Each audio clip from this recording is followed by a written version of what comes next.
because of the country's high-quality education. The students took part in a survey conducted by Center for Political and Social Research International between January and March this year. Meanwhile, some of the students have complained that they were having a hard time with the partial lockdown currently in place, as Sharon Baranga now reports.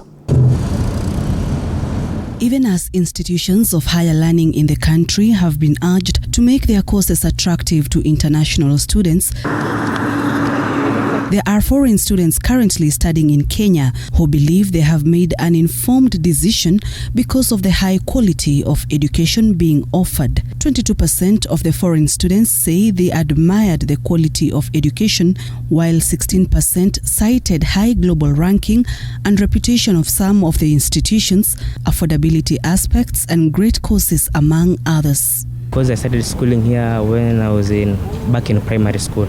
Yeah, so of course at our country in Tanzania we value so much Kenyan education. So my parents said, why not give it a try?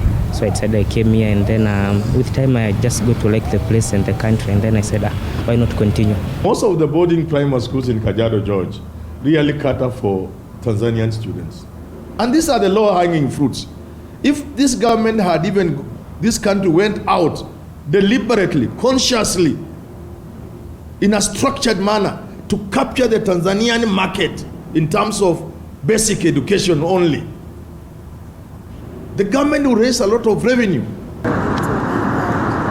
However, some of the students claimed they are having a rough time with the partial lockdown. According to them, some are stranded as institutions lack international offices to attend to their concerns. This is evident from the research, which shows only 27% of institutions of higher learning have a dedicated desk for foreign students. We started a project of mobilizing funds towards helping the international students that are in Kenya. And it is called Me to You campaign. So for all those stakeholders and all those international agencies that could come on board and help us to facilitate those who are stranded in Kenya, we are humbly asking for your input, we are asking for your support, so that at least we can provide a good situation for those international students that are here in Kenya. You know the challenges that are posed to international students, one being communication barrier. When the comrades are around, blending with the locals is very easy, because you can easily talk to those other people with that shadow comradeship locally.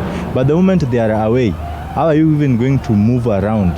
You know, it's a challenge. And day-to-day finances, if we are suffering to this extent, imagine what an international student goes through. It's hectic. On the part of accommodation, although the school is trying to mitigate and provide accommodation, but you can find that you don't like the conditions, so you try to opt out. And being in the city, the accommodation is quite expensive.